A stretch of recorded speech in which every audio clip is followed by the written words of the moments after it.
Alpha Amadou Baldé. Alpha Amadou Baldé. C'est ça?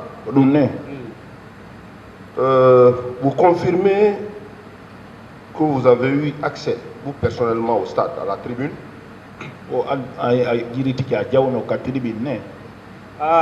Oui. Vous êtes venu à quel moment? Pendant que tous les leaders étaient là, à l'exception de Jean-Marie Doré, ou bien les leaders vous ont trouvé à la tribune?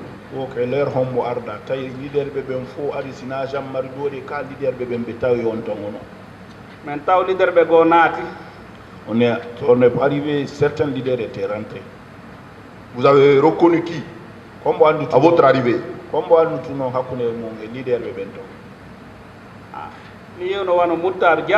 J'ai vu comme Mokhtar Diallo. C'est Loudaleng. J'ai vu Sidia aussi. C'est après les discours, il y a eu des tirs en votre présence, les discours des leaders. Hal discours wadama leader be ben fudike yewtude madum be gaynino yewtude si fella après le discours on arno onon tay be gayni yewtude non hari discours wango ko duyete fuddage ko ambiance wonno tondon bon on peut dire qu'elle n'avait pas commencé les discours, c'était les ambiances qui étaient là-bas à ce moment-là. Avant d'avoir accès au stade, à votre arrivée à l'esplanade, n'avez-vous pas constaté la présence des gendarmes, des policiers?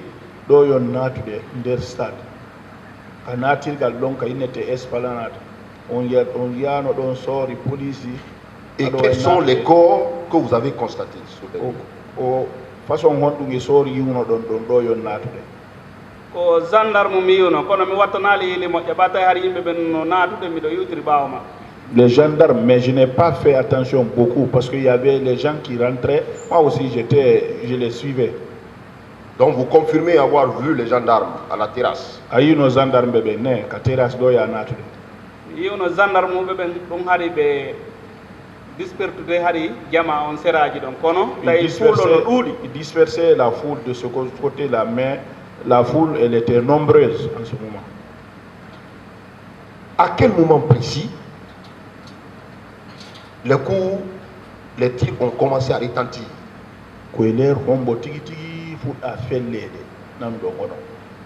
Hari no fellede seeɗa seeɗa. Mais on tirait petit à petit. On tirait petit à petit. Koko men naati men jooɗi. Quand nous sommes rentrés, on a pris place. Men nani no fella cuñjita. Maintenant, c'est en ce moment que c'est devenu intense. Les tirs ont retenti maintenant. Dans le stade, vous avez vu des personnes tomber suite à ces tirs? On yino yimɓe no yana nder stade ton. Mi yiwno yimɓe no yana kono fewno on saayi ɗon mi sikkata no haray ɓe wonɓe yanude ɗon de ko wonaɓe fellede directement par ce que aɗi ɓa mo kala joni maafike no ƴawa e hoore yimɓe. J'ai vu les gens tomber, mais en ce moment-là, en ce moment précis, je n'ai pas pensé que les gens qui tombaient là, qu'on tirait sur eux. Et puis, parce que là-bas, la foule était là-bas, c'était devenu un peu de débandade, les gens se cherchaient maintenant. Avez-vous vu les femmes qui étaient victimes de viol? On y no rebe bebe yana no bebe wonno violu da yino dum.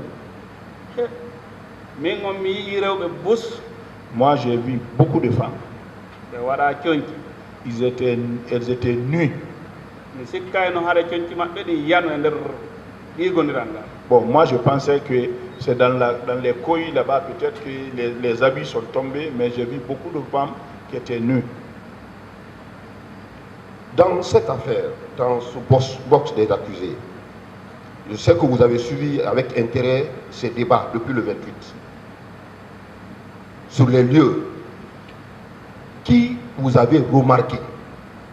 Oh. Qui vous avez constaté la présence? Vous avez constaté la présence de qui sur les lieux? Dans ce groupe?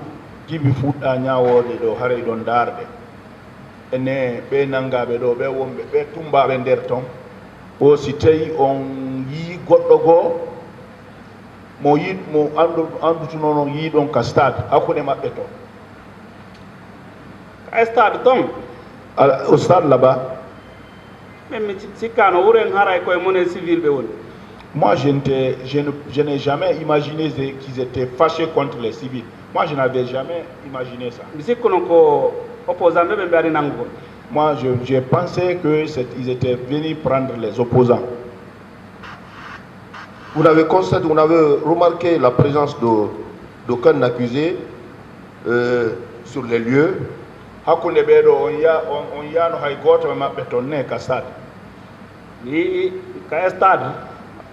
bien vous ne les connaissez pas? Je ne connais personne. C'est deux personnes que je connais.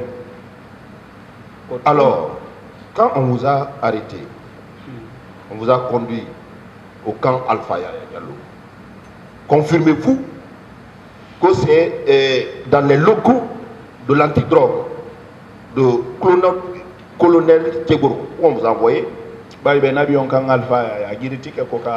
Antidrogue oui. Vous le confirmez? Les 4 jours, vous les avez passés là-bas dans cette enceinte? parce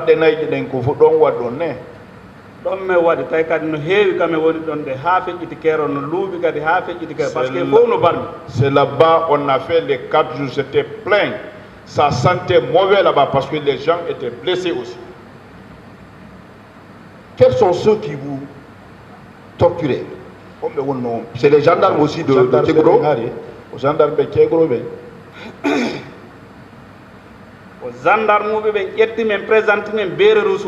C'est les gendarmes qui nous ont présentés au Béret Rouge. Ils sont venus aider les gendarmes, ils nous ont bastonnés. Les gendarmes aussi vous bastonnaient? Les gendarmes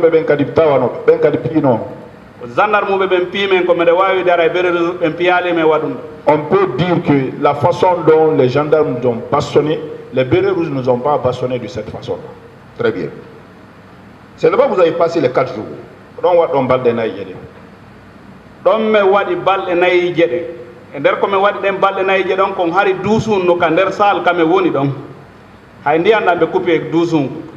Les 4 jours qu'on avait fait, dans notre salle, là, il y avait une douche dedans. Mais même l'eau, ils avaient coupé dans cette douche. Vous avez tenu une déclaration qui a attiré mon attention, selon laquelle, une fois arrivé, lorsque vous êtes arrivé au camp Alpha Yaya Diallo, on vous a conduit à la présidence.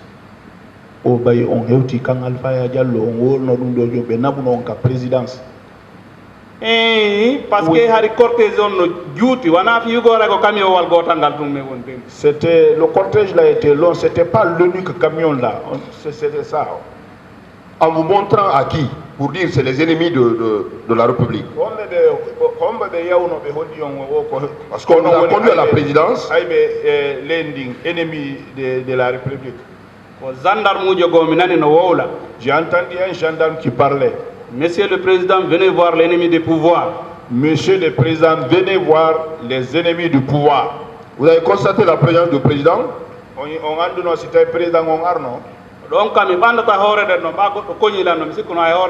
Quand j'ai voulu soulever ma tête, quand quelqu'un m'a donné un coup ici, j'ai pensé même que ma tête là s'était enlevée.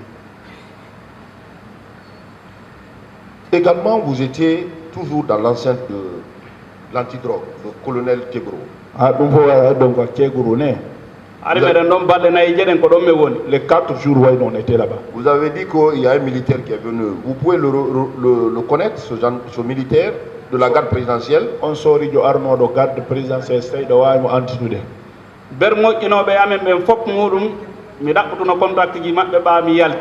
Tout ce qui a été bon à notre regard, quand je suis sorti, j'ai cherché leurs contacts.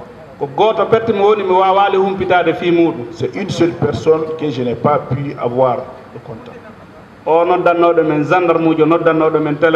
Le gendarme qui a appelé pour nous au téléphone. Je n'ai pas eu lui son contact jusqu'à là où je suis. Moi-même j'avais besoin de son contact. Au PM3, on vous a soumis à quoi? À une audition, à un interrogatoire, ou on vous a envoyé seulement pour vous séquestrer à cet endroit. PM3 kon ɗum ɓe waɗi ɓe landuno ka ɓe naɓi on tun fi maroygol on ton min komi faamuno kon e nder ñande ko ɓe wonno expliquede kon. Ce que j'ai compris moi ce qu'ils expliquaient là-bas hari président Blaise Compaoré no arde lagine. Le président Blaise Compaoré venait en Guinée. Bon hari ɓe wiide ɓe ɗoytindir kasoji ɗin ɓe sendita yimɓe ɓen ka kasoji. Il était question de diminuer le nombre dans les prisons pour aller les disperser.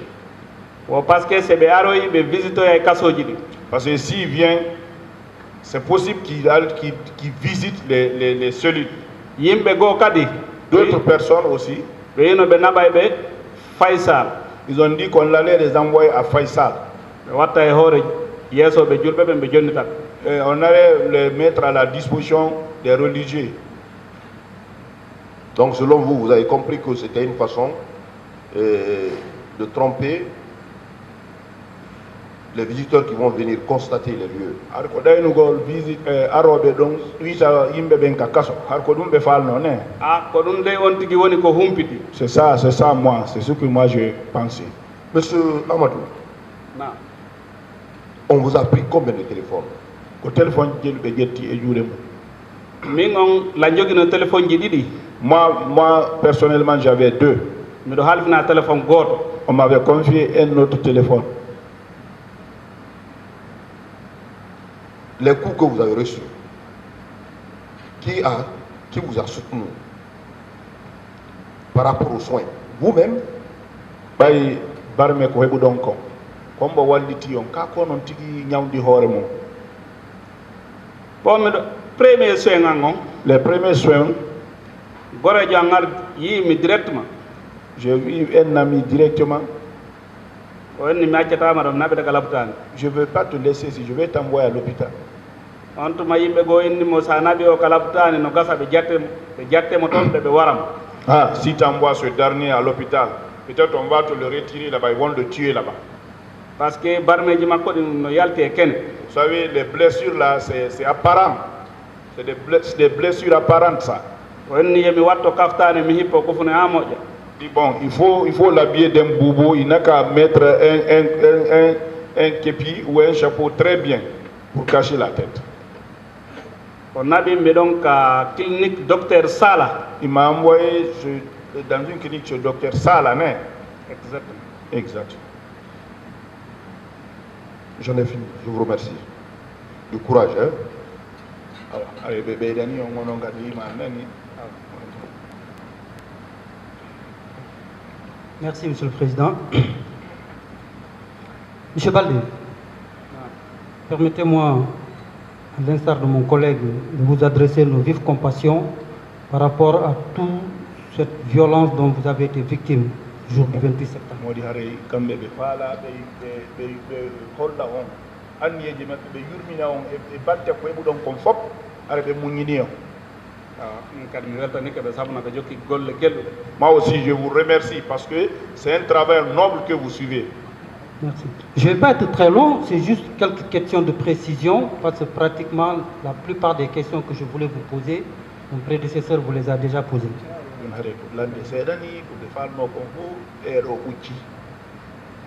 Est-ce que dans la journée du 28 septembre 2009, vous avez vu le colonel Moussa Tchekbouro Camara? ñande noga e jeetati septembre 28 septembre ko inneten nde ñallal ɗon est ce que a yino colonel Tchekbouro? Min on mi yiyalimo. Moi en personne je ne l'ai pas vu. Quand vous avez entendu les tirs, vous avez suggéré à votre ami d'aller vous asseoir à côté des leaders. C'est bien ça? ɓayon nanino felle innuɗon gorejo mon o mayi jooɗoɗen e sombo leader ɓe ɓen takko maɓɓe toon ne ko ɗum wino ɗon. Tigiri. Oui. Est-ce que les leaders ont été attaqués devant vous? Leader ɓe ɓen ɓe yananno leader ɓe ɓen e tawndema. Min kami haynino beere rouge no fella arda e maɓɓe. Quand j'ai vu les bérets rouges qui tiraient vers eux, mbi landitaki kon ɗum woni ɓaawo par ce que moi je n'ai pas demandé ce qui va se passer derrière eux. Vous avez quitté. Est-ce que vous avez vu des cadavres dans l'enceinte du stade ou aux alentours?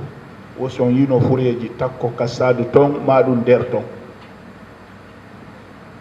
mi yii mi wawata noon confirmude ko fureji tum mi yii par ce que hay min tigiri kam mi yani ɗon koye hoore jiwre molanade yimɓe mi yani. J'ai vu les cadavres. Je ne peux même pas consulter que c'est tout ce que j'ai vu, c'était des cadavres. Parce que même moi, à un moment, je suis tombé dans cette foule-là. Vous maintenez vos déclarations que vous avez effectivement vu des femmes nues au stade du 28 septembre ce jour. Wo si tawi on jiriti ko on yii no rewɓe ɓen no ɓorta ɓornanoke fus ko hay worɓe ɓe ɓornaki hay hunde mi yii kono ɓen ɗon e battane koɓe ɓornaki kon ko wonnoɓe sotude ƴawgol ka hoore cour. J'ai vu même les garçons, mais ces garçons-là, et le fait qu'ils n'étaient pas correctement habillés, c'était des gens qui cherchaient à escalader les murs. yimɓe ɓe nanga coñci maɓɓe ɗin fiyoɓe naɓorɓe. Les gens les prenaient à travers leurs habits pour les faire sauter. woɓɓe ɓe yantira ka nder stade woɓɓe ɓen itta seeko koɓe watti kon seeko ɓe tippoda e mum. Bon, d'autres, les habits se déchirent en descendant. Ça, c'est pour les garçons. Vous dites, pendant 4 jours, vous avez été séquestrés, battus, privés de nourriture, d'eau, dans les locaux du service antidrogue du colonel Moussa Tchekboro Kamara, c'est bien ça? Ils nous donnent balle de tati, on pilla, et au coral on cognamo, et au coral ko yardon, ko yaron, un faux, ko ka kegro donc ka antidrogue dun wadi ne. Ah, kodo wadi. Oui, c'est effectivement comme ça. Malgré vos blessures apparentes, vous n'avez non plus bénéficié d'aucun soin. Fi kala ɗon barmi ko tawata barme ɗen no e kene kono ɓe ñawdano. bo wona hay min tum barmunoɓe ɓen sikka har no woodi toon menen natudunoɓe mo barma. Je n'étais pas le seul blessé, il y avait beaucoup de... Je ne pense même pas que parmi nous qui sont rentrés là-bas, il y avait quelqu'un qui n'était pas blessé. Est-ce que durant votre période de séquestration, vous avez vu ou aperçu le colonel Moussa Tchekboro dans l'enceinte du camp là-bas? Fendoɓe maruno on ɗon, fendoɓe wonno on lettuɗe ɗon. Est-ce que ɗembalde nayyi ton wo son yino Moussa Tchekboro ton? Parce que ko trawango yawno ha yiidema. Oui, il y a un de mes frères qui est parti le voir. jeeji mo wonni fi Allah yo wallumo yandino men hettora. Il a prié, il a plaidé auprès de lui pour que nous retrouvions notre liberté. On non ɓe jonni mo accès o yehi ha ka bureau makko. Lui, on l'a donné l'accès, il est parti jusqu'à dans son bureau. Donc, allez-y. Vous terminez? Aray ko noon men ɗumannori ko nde ñande mi humpiti way o ari ha ka bureau o inni men kanko tigi min yalta Il dit, il est venu jusqu'à dans son bureau, lui-même il nous a dit qu'ils allaient nous libérer. Donc pendant que vous étiez séquestrés, en train d'être torturés, privés de nourriture, le colonel Moussa Tchekboro était effectivement sur les lieux aussi. Kala ko ɓe wendo ko ɓe marno on de balɗe ɗoti ɗon balɗe nayyi ɗon aussi tawi ko haade colonel Tchekboro no toon ko wonnoɗo windude on celui qui écrivait ko on ɗon mi yiwno kono noon toujours mirno hakkude amen ni. Celui que j'ai vu, il y a toujours un mur entre nous comme ça là. Koko ɓe wowlata ko men ɓurata nande. Ceux qui disent le plus souvent c'est ce qu'on entend. Parce qu'il y a des télé no jooɗi ka salon. Il y avait une télé au salon. C'est ɓe jonni information ka télé ɗon. Quand on donne les informations à la télé là-bas, mais nana hiɓena c'est bien fait, c'est bien fait. On entend, il dit c'est bien fait, c'est bien fait. Après benna vous avez compris, mais non. Benna on nous demande vous avez compris? Non. Benna men nangi ɗum ɗo ɓe waɗi ɗum ɗo yimɓe no majjiri ni men teyi pas nani. On a fait comme ça, on a fait comme ça, nous dit qu'on avait, c'est bien fait. Hein. Donc si votre grand frère est allé rencontrer le colonel Moussa Tchekboro Kamara au camp Alpha Yaya, ou en tout cas dans ses locaux, donc le colonel savait que vous étiez séquestré dans son service, dans les locaux de son service. Si kotoma yeyi o yiidoyi e kolma cegro kaɓe mari on ɗon wo hare cegro no andi iɗon mara on sayi. min go miɗo fellitimo andi par ce que ko yimɓe makko ɓe nangi men. Moi je suis sûr qu'il connaît parce que ce sont ces gens qui nous ont ko ɓe waɗano men kadi transfert kaka pick-up uji makko pick-up antidrogue on ko ɗon mi waɗa. On a été transféré dans les pick-up de antidrogue aussi. Il ne pouvait pas ignorer. Il ne pouvait pas ne pas le savoir. Donc encore une fois de plus du courage et je m'en vais passer la parole à mon collègue. Merci Monsieur le Président Senga Sessa. Merci Monsieur le Président, honorables assesseurs. Nous vous réitérons toutes nos compassions. Ok, min kala ren ɓeydaniɓe courage golle maɓɓe ne tawa décourage. Parce que moi aussi je vous encourage parce que vous avez aussi un travail énorme. Vous dites que lorsqu'on vous a enlevé au stade, vous êtes arrivé à la présidence directement. O ɓayɓe innuɗon ɓayɓe itti on ka stade ɓe naɓuno on ka présidence directement. naɓuno men ɗon direct. Nous avons envoyé là-bas direct. Vous avez mis combien de temps là-bas? Ko balɗe jelu waɗ ɗon ko sayi jelu waɗ ɗon ka présidence ɗon. Ta présidence ɗon de men neɓali ɗon. À la présidence on n'a pas duré là-bas. Vous n'avez pas remarqué la présence d'un officier? On yano ɗon sorijo awa joguiɗo grade ko innete officier ko. andi tawi on tigui anda tigui tigui on soori ɓen oɗo ko homboni oɗo ko homboni ko seeɗaɓe ni mi andi ɓenɓe mi andi ɗon noon. Bon, je ne faisais pas la différence, je ne connaissais pas les militaires, c'est qui ça, vous envoie. Une petite partie de militaires que je connais. Est-ce que, puisque vous étiez dans le camion, vous dites que les parois étaient assez hautes, vous n'avez pas pu voir réellement ce qui se passait au dehors? Camion on hari womboje ɗen no towi on wawano yiide ko woni feƴƴude ton ko ne. Si ana ara ka buddumi yonnoɗo mi wawatano yiwde fof. Si c'est pas à travers les persiennes comme ça on ne pouvait pas voir. Oui. Est-ce que quelqu'un n'était pas sorti de la présidence? Goɗɗo ko yaltano ka présidence ɗo ɓayo rewti ɗo. mi ɓan ɗon on ko mi remarque ko sera on ɗoɗen ni mi soori ko wonno sera ɗon ko on fof mo kala no doga ara e camion wangal. Donc ce que j'ai remarqué quand nous sommes arrivés, il y a tous les militaires qui étaient là-bas, ils couraient tous vers le camion. ko on saa e ɗon ɓe tappinmi ka yitere. C'est en ce moment qu'ils m'ont assommé. Est-ce que vous aviez senti la présence du président ces jours là-bas? On yino président on deñande maɗum. mi daale président on. Non, on ne s'est pas vu avec le président. Vous n'avez pas senti sa présence aussi? On humpitano kadi mo ari ne. mi humpitako par ce que tawi fewnon tuma ko ɗum wiyete haqqillande boni. C'est ça, en ce moment-là, j'avais presque perdu connaissance. D'accord. C'est ce que je peux dire. Chez le colonel Tchebro, il y avait des conteneurs là-bas? Au colonel Tchebro, où c'est conteneur d'y aller noto. Menen kamen soka ɗon. Là, là où on nous a gardés,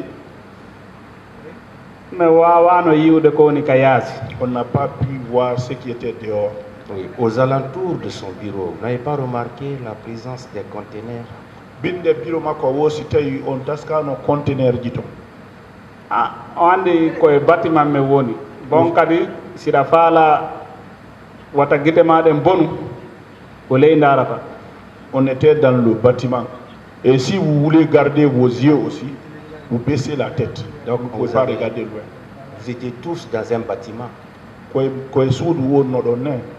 Menen nanguidanoɓe ɓen ko ndun suudu donc kono ɓami yalti toujours yimɓe no addude photo ji hollanmi min nayne baba yana lango ɓiɗɗo an ɗo min nahi mi yaali ɓen noddi téléphone ɓenni men koye conteneur o soki ha téléphone acci son.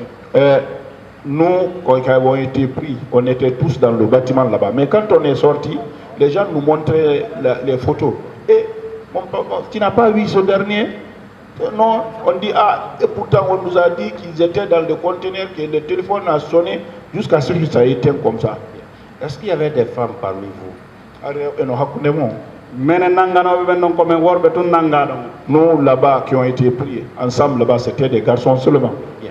Et puisque vous aviez passé 4 jours là-bas, vous n'avez pas pu remarquer quelques militaires, quelques gendarmes qui étaient là régulièrement avec vous, que vous pouvez citer ici? on waɗi balɗe tati ha balɗe nayyi ton on wawali andude sooriɓe ɓe wonduno ɗon ton sowno kala ne on anditano e goto. o waye goto no toon no wara no hewro mawɗo momen nanguiɗa. Il y a un qui venait saluer un vieux avec lequel on a été pris. Vous avez pu retenir son nom? Andi inde makko nde ko Rambo ɓe wonno monoddir. Rambo. On l'appelait Rambo. D'accord. C'est le seul nom que vous avez retenu? On ndeñinde tum mantunne. O wonanoɗo ñaawede ɗo kadi. Et celui qu'on jugeait ici aussi, Qui? Hombo. Omo ɓe wonno wowlde ɗo fi Kankaleya. Celui avec lequel on peut parler Kankalea. Mo nandani mi wonno ɗo windude on ka Kegoro komin nangan. Il ressemble pour moi à celui qui écrivait chez Kegoro lorsqu'on a été pris. Il est là? Ibega.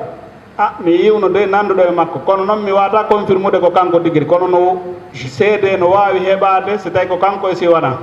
Bon, je ne peux pas confirmer que c'est lui, mais il ressemble pour moi à celui qui écrivait là-bas. Peut-être il peut avoir des preuves pour ça. Vous n'avez pas pu retenir son nom? Mi mantaki inde makko nden kono miɗo andi kamin naɓano ɗon ka PM3. Je ne racontais pas son nom, mais là on nous a envoyé au PM3. On non no andi ko chef jomum naɓunomen ɗo. Lui, il connaît quel est le chef qui nous a envoyé là-bas. Donc vous n'avez pas pu retenir son nom? Non, non, je ne connais pas son nom. Donc vous n'avez pu retenir que Rambo? Rambo, tout le monde, comment tout le monde? Rambo, tout le monde. Oui, Rambo, oui. Bien. Et on vous a arraché 4 dents, n'est-ce pas?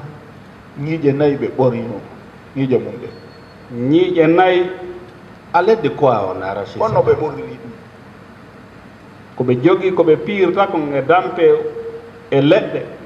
C'est ce qu'ils assommaient avec ce qu'ils avaient, avec les coups de pied. Donc on vous a frappé et les dents se sont arrachées, c'est ça? Et puis on n'y a rien soliné. Deux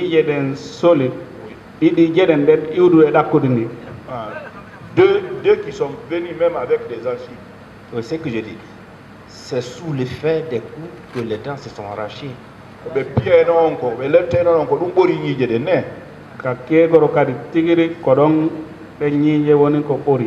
Et puis ça, c'est ce qui est gros. C'est là-bas où les dents là sont arrachées. Et puis les dents aussi, en bas ici, là, se sont remuées aussi, très bien. Nini on tigi wawata yakkude goɗɗum hay ñiiri tum ko ɗum woni ko on tigi moɗum. Mais à l'heure là, je ne peux pas malaxer quelque chose. Même le riz là, on a jabalé. Bien. Pendant ces 4 jours-là, quels sont les propos que vous entendiez? Qu'est-ce que ces militaires, ces gendarmes se disaient entre eux là-bas? Kondum naneno ɗon, kondum ɓe woleno ɗon ɓalɗe nayyi ko ɓe marno on kon. Est ce que ɓe yewteno hakkundeji maɓɓe kondum ɓe woleno? Bon ɓe pagayano ka salon ɗon so yaji maɓɓe yani e piyegol men kadi ɓe yaltinamen ɓe piyamen ma ɓe uddita ba fangal ɓe naata kadi ɓe piya on ɓe nder ton. Il pagaillait dans le salon et si le besoin arrive à nous bastonner, il rentre, il nous bastonne et il nous fait sortir dehors. Vous n'avez pas pu capter quelques propos? Kongudi ko ɓe yewteno kon on nanano kongudi maɓɓe ɗin. Nanano par ce que tawi yimɓe ɓen ka ne woniri ɗon ɓuuri ɗuɗirde di kamɓe ɓe woni ɗo. Vous savez, je n'ai pas entendu. Là où on était, c'est là-bas où il y avait plus de monde que là où ils étaient. Et pendant ces 4 jours-là, on vous torturait tous les jours.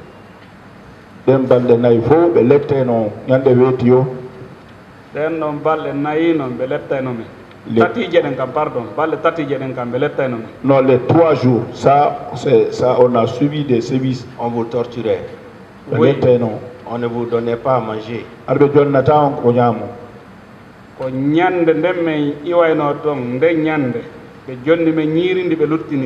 C'est le jour où on quittait là-bas. C'est ce jour-là qu'ils nous ont donné le reste de leur riz. Ce jour-là, personne ne nous a battu là-bas. Ce jour. On ne vous procurait pas de soins. Ah,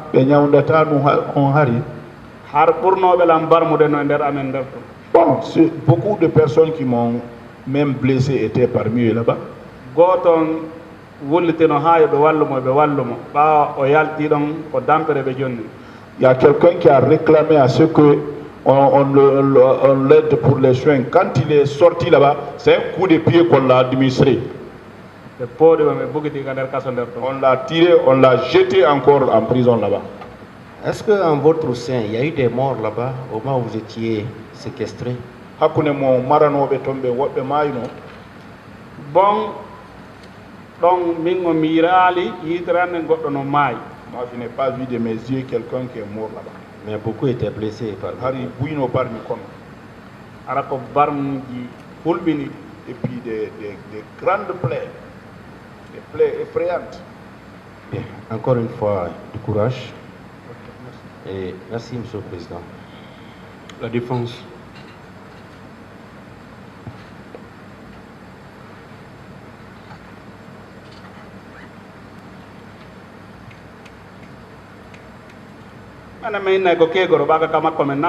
Bon, nous allons dire que c'est Tchégoro parce qu'on a été envoyé chez lui. Je n'ai pas bien compris tout à l'heure. Vous avez dit qu'on vous a envoyé à bord des pick-up de la gendarmerie ou des services spéciaux? Pick-up gendarmerie, n'avions donc qu'aux services spéciaux. Nous, on a été transportés dans un camion. Vous savez qu'il n'y avait pas de camion au niveau des services spéciaux? Des camions à la service spéciaux, camion à la s'ils ont besoin, est-ce qu'ils ne peuvent pas trouver aussi? Je vous apprends qu'il n'y avait pas de camion au niveau des services spéciaux. Est-ce que vous le saviez? Bon,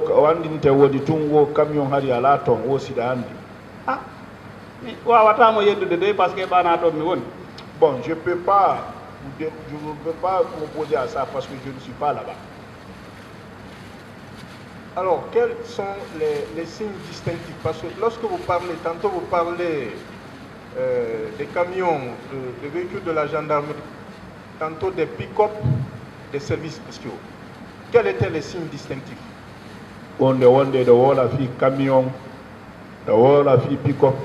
Quand on demande que certains dundon gendarmerie et services spéciaux, mandeji din ka auto mabbe. Mandeji din ka auto je mabbe. Pick-up jeden. Les signes distinctifs les pick-up ko anti-drogue winde maj. C'est écrit anti-drogue. Donc on vous a envoyé dans les pick-up sur lesquels il était mentionné anti-drogue. O pick-up je kabe nabi on don no winda e hore mu anti-drogue ne. Miɗo sikki de ko ɗum winde e majje par ce que wonnoɓe majje ɗen no waɗi dolo koye ɓaale o windi koye anti-drogue. Je pense que c'est ça parce que ceux qui étaient dedans, ils avaient des chemises noires, c'est écrit anti-drogue. Ceux qui étaient dans les véhicules. Je ne comprends plus rien. Vous parlez de camion. Est-ce que vous savez? Oh, famal ko camion ko pick-up kadi de yewta. Non, kono woni wala landorde no moni jabor. La manière dont vous me demandez, c'est cette manière-là que je vous réponds. J'ai été très clair. On vous a envoyé aux services spéciaux à bord des camions ou des pick-up. Nous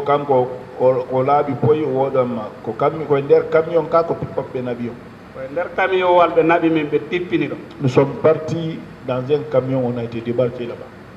Sur ce camion-là, il était mentionné anti-drogue. Camion on cité no windu no hore mo anti-drogue. En ce moment-là, mes inquiétudes, c'était pas regarder les écritures. Géographiquement, est-ce que vous pouvez me situer les services spéciaux au camp Alpha Air? Services spéciaux au camp Alpha Air, ko fewro honto be woni camp Alpha Air. Vous savez, celui qui est dans le camion, il ne voit qu'à l'air seulement. Non, avec du recul, peut-être qu'il a des informations avec tout ce qui s'est dit ici. Parce qu'il faut qu'il puisse situer les services spéciaux au camp Alpha. Très important. Voilà, il y a un service spéciaux qui est dans le camp Alpha au compte.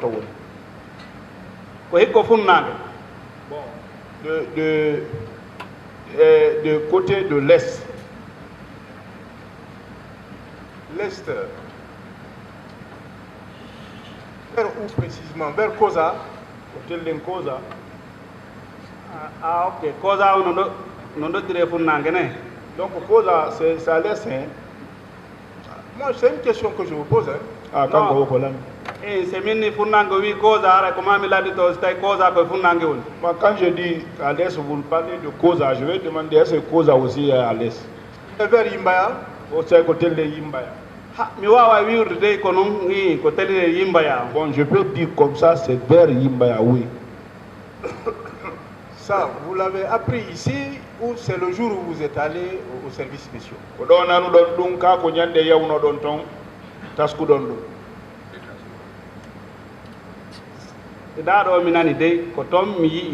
Je n'ai pas entendu ici, hein? C'est là-bas où j'ai vu. Puisque vous étiez dans des camions, vous n'avez pas pu vous-même identifier ce que vous avez dit tout à l'heure.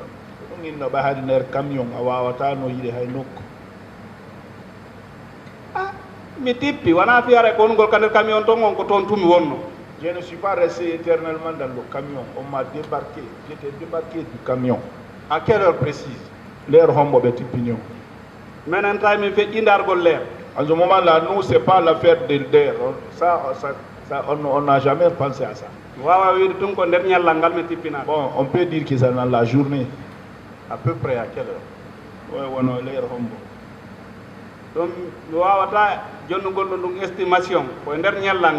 ne peux pas vous donner des estimations pour ça. C'est dans la journée. On avait dépassé le moment de contrôler l'heure. Hein. C'est une question que je vous pose. Le tribunal va être situé à quelle heure à peu près? Il a répondu, maître, s'il vous plaît. Une autre question.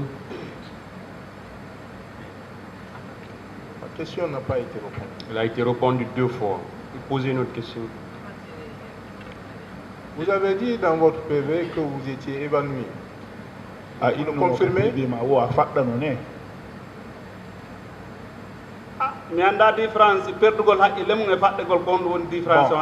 Perdre l'esprit, s'évanouir, moi je ne fais pas la différence entre ce que vous avez dit. Et vous étiez quand même lucide?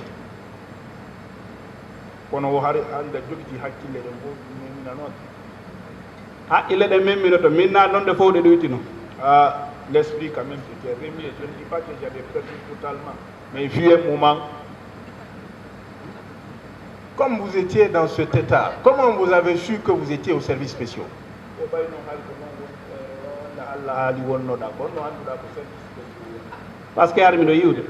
Parce que je voyais. Puisque vous n'étiez pas tout à fait lucide.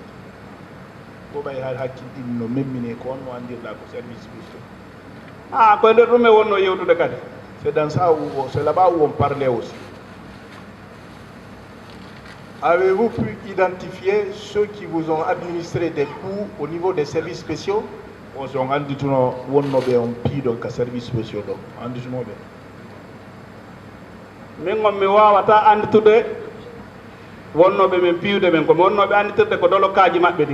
ne pouvais pas reconnaître ceux qui nous bastonnaient. C'est tout ce que on pouvait remarquer, c'est leur tenue. Les tenues se présentaient comment? Dans le cas du map, il y a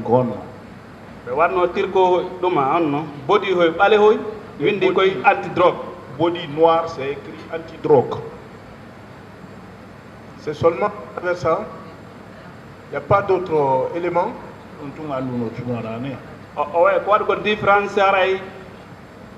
Wadbe teni vert on ben teni complet e wadbe tirko ben ko be non be tirko ben min e wadbe body ben ko ben non mi inni ko be woni ka anti drogue. La différence c'est ceux qui arboraient les picots là, c'est anti drogue. Il y a d'autres aussi qui avaient des tenues vertes là. On faisait la différence là. Et vous avez indiqué dans votre PV qu'il y a un gendarme à qui vos parents ont donné l'argent à l'effet de rencontrer le colonel Tchegro. Gendarme de Fio Yido et colonel Tchegro. Non, donc quand on dit qu'on a eu et Kegro, quand on a eu des Kegro. Je ne sais pas, celui qui connaît comment il s'est vu avec Tchegro, mais lui il est parti jusqu'à se voir avec Tchegro. Vous pouvez nous donner l'identité de ce gendarme? wosi tawi ɗon wawi wolande ɓe inde on gendarme. min naadima koy ko gendarme uji ko minni ko koto am. Moi, je vous ai pas dit c'est un gendarme, je dis c'était mon frère, mon grand frère. Mais c'est pas ce que vous dites dans votre... Oui, na ɗum wollaka PV ma.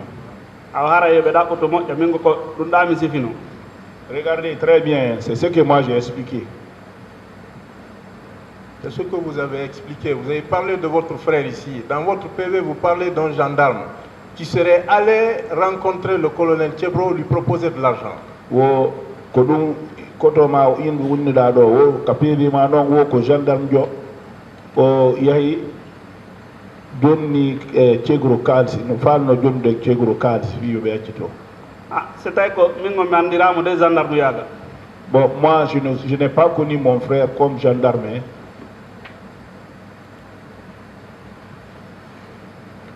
Je lis votre PV à la page 2.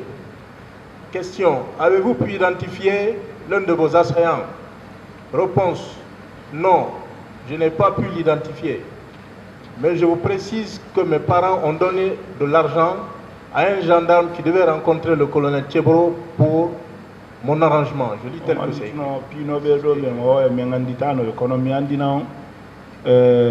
Yimɓe amɓe ɓe jonnuno kalisi gendarme jo fiyo yiiɗo e kegro.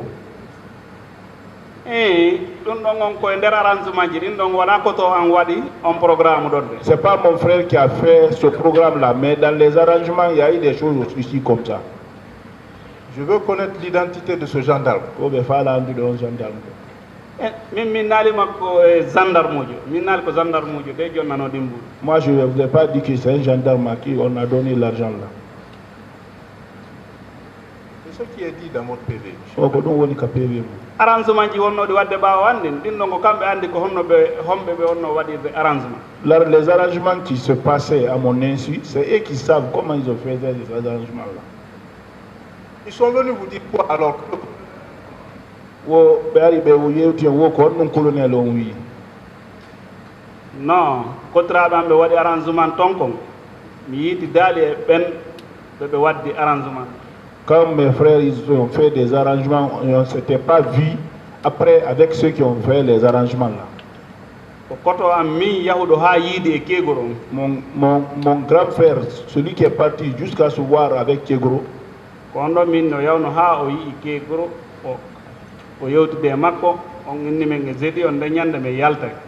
il est parti se voir avec Kegro.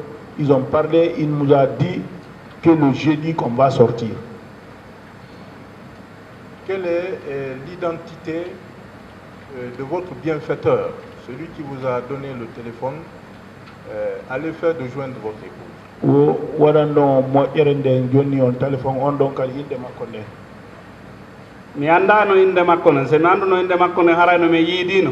Je ne connais pas son nom. Si je connaissais son nom, on allait se retrouver il y a longtemps. Pendant les 4 jours de détention aux services spéciaux, de diète, avez-vous une fois aperçu le colonel Tchebro?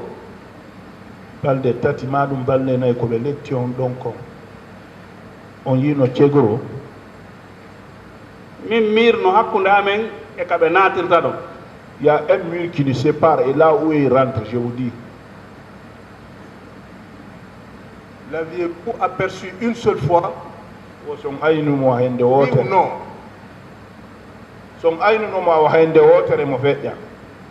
Non, kame woni ɗon na laawol on tigi aroɗo wo koye ara ha hewta. Vous savez, là où on était, c'est pas la route pour apercevoir quelqu'un là-bas. Celui qui vient là-bas, tu viens jusqu'à ce que tu rentres, c'est pas au bord de la route.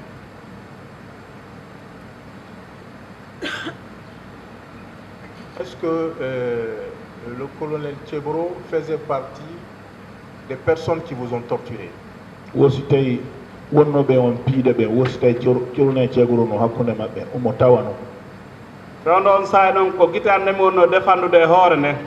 En ce moment-là, je défendais mes yeux et ma tête.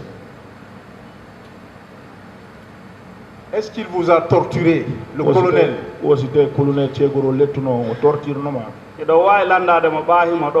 Vous pouvez le demander comme il est là. vous qui êtes à la barre pour le moment. ko an woni ka bar ɗo goy.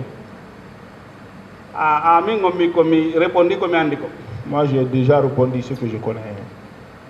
Est-ce qu'il a donné des instructions à l'effet de vous torturer? O yamirno fi yoɓe torture on a yino ɗum kadi. Mi nanali himo yamira mi yiyaali himo yamira kono ko ɓe wondiɓe wonno wadde ɗum ɗon ɓe wata wadde ɗum ɗon o anda. Je ne l'ai pas vu en train de faire. Je n'ai pas entendu aussi qu'il a ordonné. Mais ceux avec lesquels il était, c'est ceux-là qui nous torturaient. Monsieur Baldé, vous savez que vous êtes devant un tribunal. Qu'est-ce qui prouve ici que vous étiez aux services spéciaux? Qu'est-ce qui le prouve, à part ce que vous déclarez maintenant? Services spéciaux.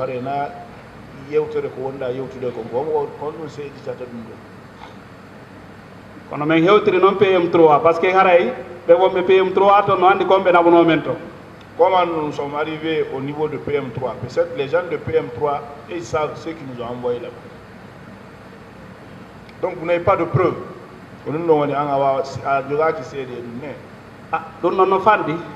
Ça c'est petit comme preuve. Ça ne suffit pas. Quelle est l'identité de votre frère qui serait allé rencontrer le colonel Tchegoro? Son identité? onno inne Mamadou Sellou Balde kono o feƴƴini. Mamadou Sellou Balde, mais il est décédé. Paix à son âme. Il est décédé en quelle année? On doit me feƴƴini. Bon waɗini wano 4 ans la o feƴƴini. Bon, environ 4 ans depuis qu'il est décédé. Il aurait rencontré le colonel Tchegoro quand? Le premier jour, le deuxième ou le troisième jour? On doit me yiduno Kegoro. Nyande balde tati didi on dum hon ngalande honde. Nyande balde nayi on e jeudi on nyande men ittano do men adda PM3. Le jeudi, 4e jour, le jour où on nous a enlevé là-bas pour PM3. Il vous a fait part des échanges qu'ils ont eus? Oh là nove ko be yewti ko. Non, sana men heɓi ton information wonde maɓe yiidi mais yalta e wuti. Non, rien d'autre, seulement l'information qui se sont vues que nous allons sortir. Merci.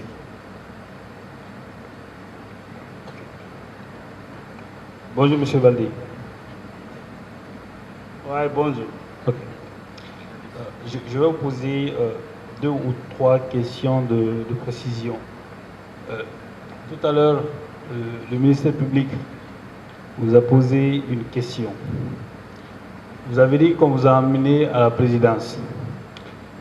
Est-ce que vous confirmez que, à la suite de la question qui vous a été posée par le ministère public, est-ce que vous confirmez que le président Dadis n'était pas présent à l'endroit où vous avez été amené? Présidence. Aussi d'avoir dit tout le jour que Benabi on ton Harry Moussa président Moussa Dadis à l'ato.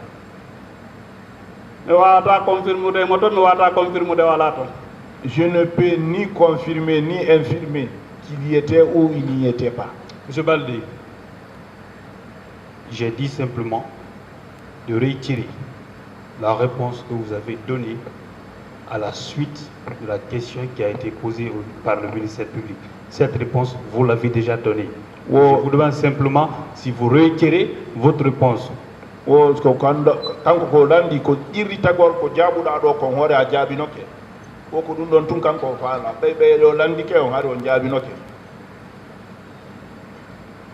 mi inni mi wawata wiwde himo to walla wala ton par ce que mi ɓanti ɗon tun mi heɓi ɓurtere ka enno. C'est ce que j'ai dit. Je ne peux ni confirmer ni infirmer parce que dès que j'ai soulevé ma tête, j'ai reçu un coup. D'accord. Qu'est-ce que vous voulez dire? Bon, Monsieur le Président, je voulais juste dire qu'il a répondu à cette question en disant qu'il ne peut ni confirmer ni infirmer. Non. Continuez avec une autre question. Oui, mais Monsieur le Président, qui ne nous interrompt pas. Votre question a été refondue, vous n'avez pas été interrompu. Je pose interrompu. ma question, qu'il ne m'interrompt pas. Voilà, je lui ai donné la parole au moment où vous Monsieur parliez Baldé, bleu. Monsieur Baldé, Oui. vous êtes à cette barre parce que vous prétendez être victime. C'est vos vies qui étaient en jeu. Nous sommes des humains et nous compatissons à cette douleur-là si vous l'avez eue. Mais ce que je vais vous dire, c'est que ceux qui sont à la barre aujourd'hui ont aussi leur vie en jeu. Ici, on ne fait pas de déclaration parce qu'on veut. Je demande, le ministère public vous a posé la question ici, à cette barre, pour vous dire, est-ce qu'à cet endroit précis, le président Dadis était là? Vous avez répondu que non, il n'était pas là. Au ministère public, pourquoi vous changez de version?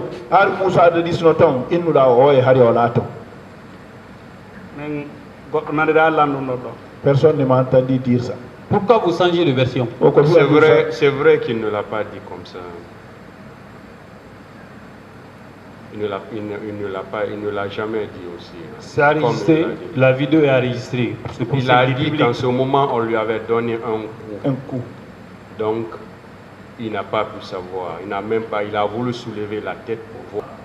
Il a insisté en vous demandant, est-ce que vous avez au moins senti sa présence? Quelle a été la réponse que vous avez? Ce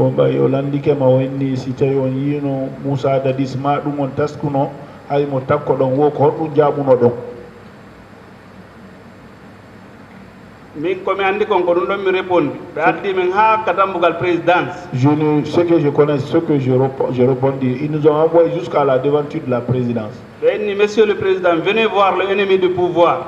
Monsieur le Président, venez voir les ennemis du pouvoir. Quand j'ai eu l'intention, j'ai soulevé ma tête pour regarder. C'est là-bas où on m'a cogné. J'ai même pensé que ma tête est enlevée. La question, est-ce que vous avez senti sa présence? C'est ce que le ministère public vous a posé comme question. Je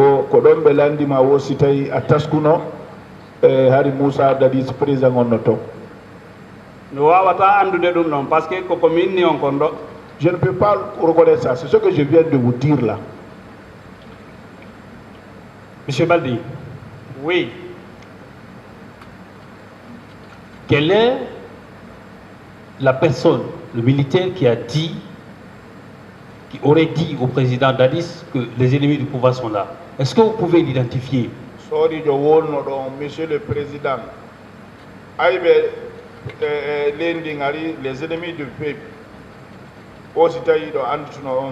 Les ennemis du pouvoir. Les ennemis du pouvoir. J'ai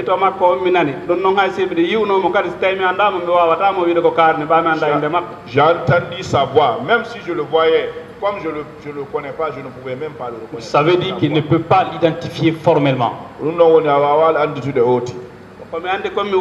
C'est ce que je connais, c'est ce que je vous dis comme ça. Je dis, est-ce que vous pouvez l'identifier, oui ou non? Est-ce que donc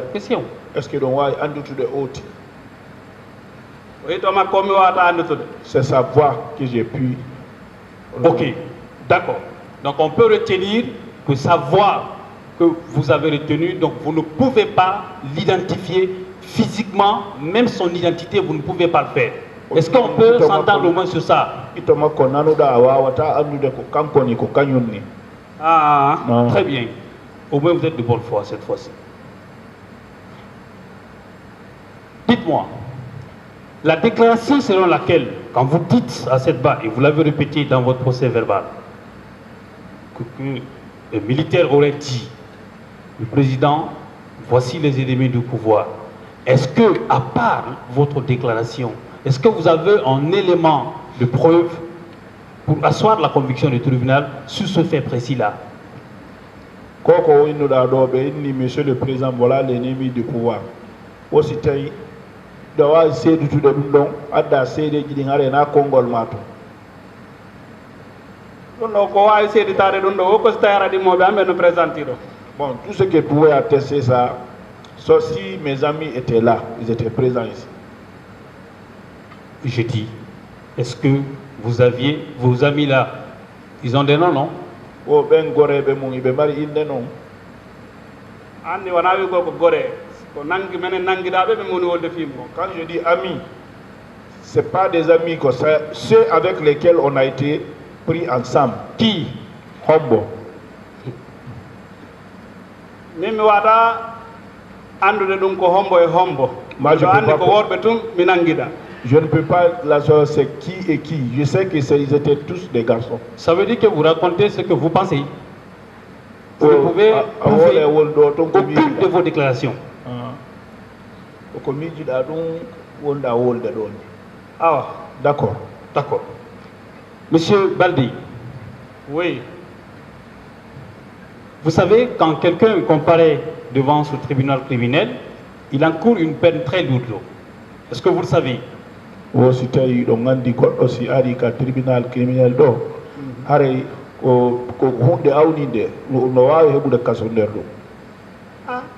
arande ɗen no seeɗi no woodi arɓe ɗo ɗe hara ɓen ɗon ko arɓe fi sokede no woodi arɓe ɗo ɗe hara ko arɓe fi wullitagol yo ɓen kadi soke L'arrivée au tribunal, c'est différent. Il y a d'autres qui sont là. Ils sont venus ici parce qu'ils ont commis des dégâts qui doivent être sanctionnés. Et J'en d'autres viens. qui sont là, ils se plaignent pour que ceux qui les ont infligé des choses soient sanctionnés aussi. Justement, c'est là où j'en viens en fait. Est-ce qu'il sait que pour que tout tribunal puisse condamner des personnes qui sont là, est-ce qu'il sait qu'il faut, en plus des déclarations qu'il donne, qu'il a déclarées à cette barre, qu'il donne des éléments de preuve, ne serait-ce que des témoins de ceux qu'il qualifie comme amis, au moins que ceux-ci viennent confirmer les propos qu'il a tenus à l'encontre des uns et des autres. Est-ce qu'il le sait? No siɗa andi ɓe jooɗiɓe toon piiyo tribunal nanguɓe ina konngol ngol tun ɓeni seeɗita konnguɗima ɗi wono ɓen goreɓe ma ɓe innu ɗon koye tawde maɓɓe woola ɓeni ɓen ara ɓen kadi seedita eyyo konngol ngol woolan.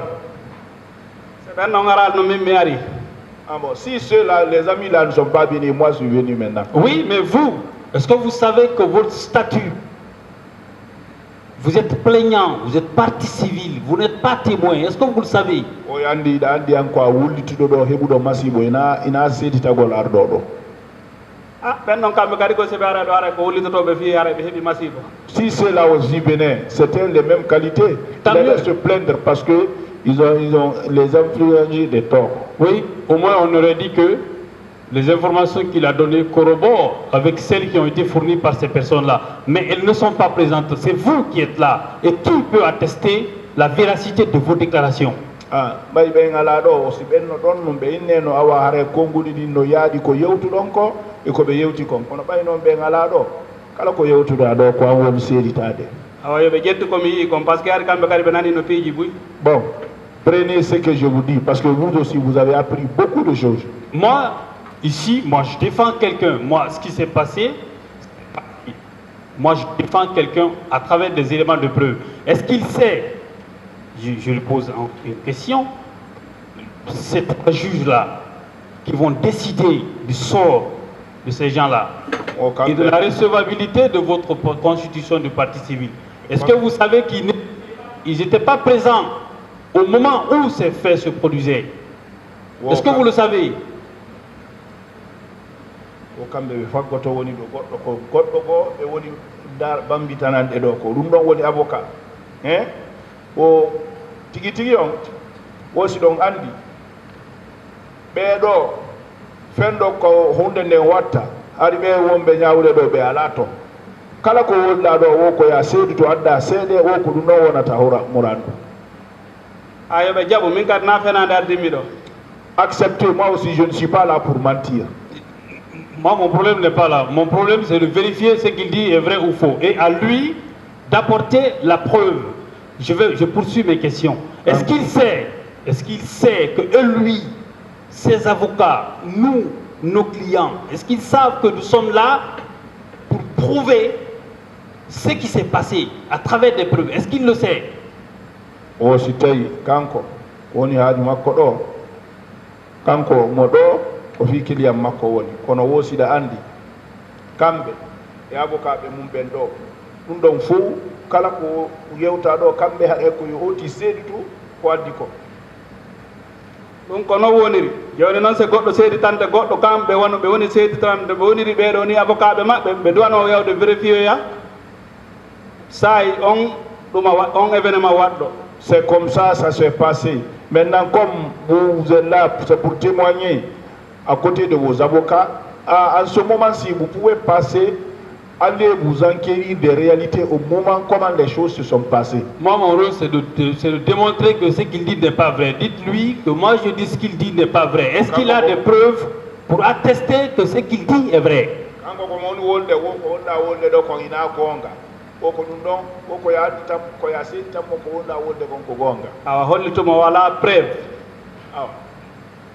Vous n'avez pas, je vous dis, vous n'avez pas le preuve pour dire que ce qu'il dit c'est pas vrai. Non, ici c'est vous qui ne prouvez pas moi. Je vous dis, est-ce que vous avez une preuve en dehors de vos déclarations?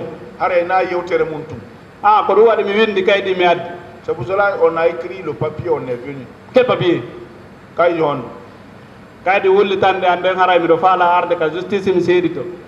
Le papier qui atteste que je vais venir à la justice pour faire des déclarations.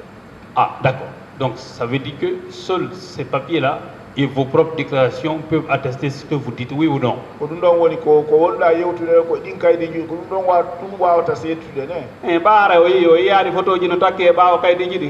peut-être que vous avez vu. Est-ce que vous n'avez pas vu des photos qui accompagnaient?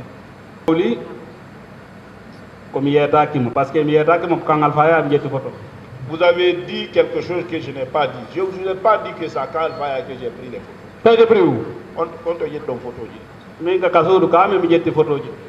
J'ai pris les photos là chez nous. Voilà, c'est ce que j'ai dit. C'est bon.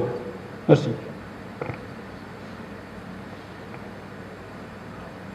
Merci, Monsieur le Président.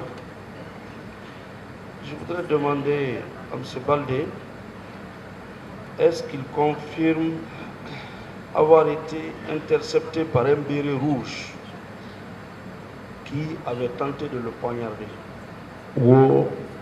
C'était agiritique. Béret rouge, val noma toufoudé. Woupa noma. Bien. Bien. Dans l'enceinte du stade. Kander stade, né? C'est pas dans les pelouses, hein? Derrière les tribunes. Derrière les tribunes. C'est-à-dire?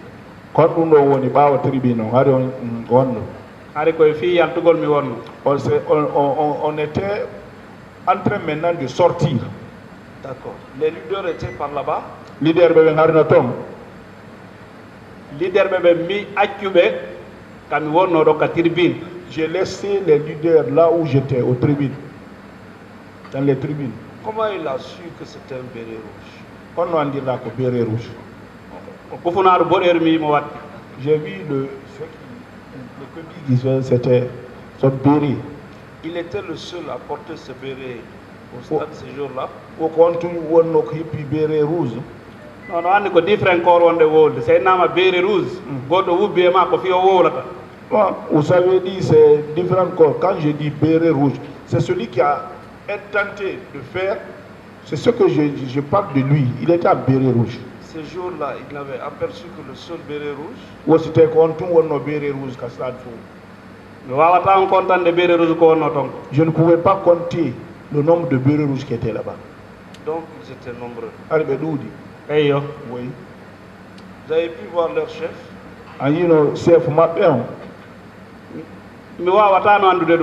Je ne pouvais pas le savoir. Vous avez pu identifier quelqu'un qui donnait des instructions?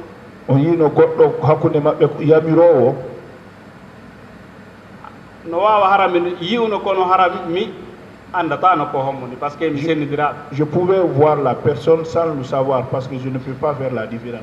Le béret rouge, il était seul? Béret rouge,